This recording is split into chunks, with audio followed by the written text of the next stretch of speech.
Фирма Ихлас сунуштайт. Заманбап түрк технологиясы менен арзан баада килем паластарды жоюбуз бир күндө даяр болот. Шаар ичинде алып келип, кайра жеткирип берүү акысыз. Дареге Ош шаары, Черемушка, Болжол, Рембыт техника. Социалдык тармактарда Дмитрий Марков аттуу колдонуучу жүктөгөн сүрөт кызуу талкууга алынууда. Анда Москвадагы метролордун биринде уктап жаткан эки кыргызстандыктын сүрөтү чагылдырылган. Автор сүрөттүн алдына Рена Сайнс деп жазуу калтырган. Колдонуучулар менен сүйлөшүп жатып, ал сүрөттө эч кандай кемсин тээрлик ниетте жүктөбөгөнүн баса белгилеген. Ал эми колдонуучулардын кээ бири сүрөттө чындап эле Москвада эмгектенип жүргөн мигранттардын абалы көрсөтүлгөнүн жазышкан. Бул кабарлар. Арабайдаган Данияр, анын жанындагы Жамиля менен Сейит, Султанмуратка жүз арчы берип жаткан Мырзагүл, ботосун жетелеген Найман эне, Ильяс менен Аселдин образын жараткан айылдыктар эмгек талаанын көчөсүндө ошол замандын элесин берип турду.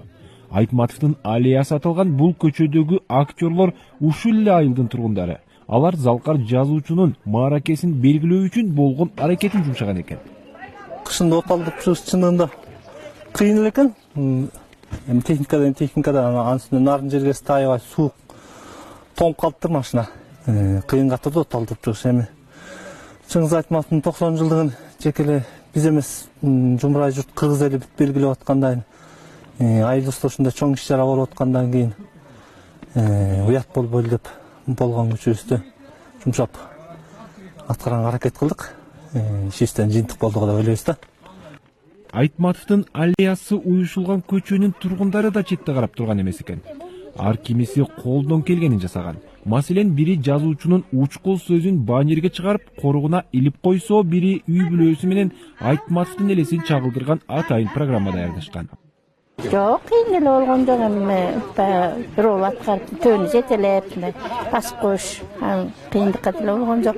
Ошо Чыңгыз Айтматовдун ошо эмгегин ошо иштеген жанагы чыгармачылык немелерин ошо аткарып, ошо айылда ушундай мектепте иш-чара болот экен, ошонун немесин аткарып атабыз, жакшы эле буюрса. Анда жерге отунун эмне кереги бар? Калаадан курай оруп, курай тегесиң берге. Ой, эки колду чөнтөккө салып, чийип тире берет экенсиң бергеш. Бул иш-чаранын соңунда мектеп окуучулары Айтматовдун эрте жаздагы турналар чыгармасын айылдын клубунда баштан аяк аткарышты. Ошол кездеги класстын суу Султанмураттын күрсүлдөп жөтүлгөнү айрыкча Нарындын ушул кездеги суугуна куп эле жарашып жатып калды. Бул иш-чараны уюштурууга оңбогондой түйшүк жаралды дейт мектеп директору Назира Сатманбетова. Алар майда бар чыгымдарын деле өздөрү көтөрүшкөн. Каражатты негизинен айылдык кеңештин депутаттары жардам беришти. Андан сырткары өзүмдүн коллективим акча каражаты жагынан жардам беришти. Баш аягы 30 000 сом кетти. Чыңгыз Айтматовдун 90 жылдыгы бул айылдан да башка жерлерде учурда кызуу белгиленип жаткан учуру. Бирок мындай атайын сахналаштырып, Айтматовдун аллеясын уюштурган бул айыл азырынча Нарын облусундагы жападан жалгыз кыштак бойдон калууда. Мирлан Кадыров, Азаттык, Нарын.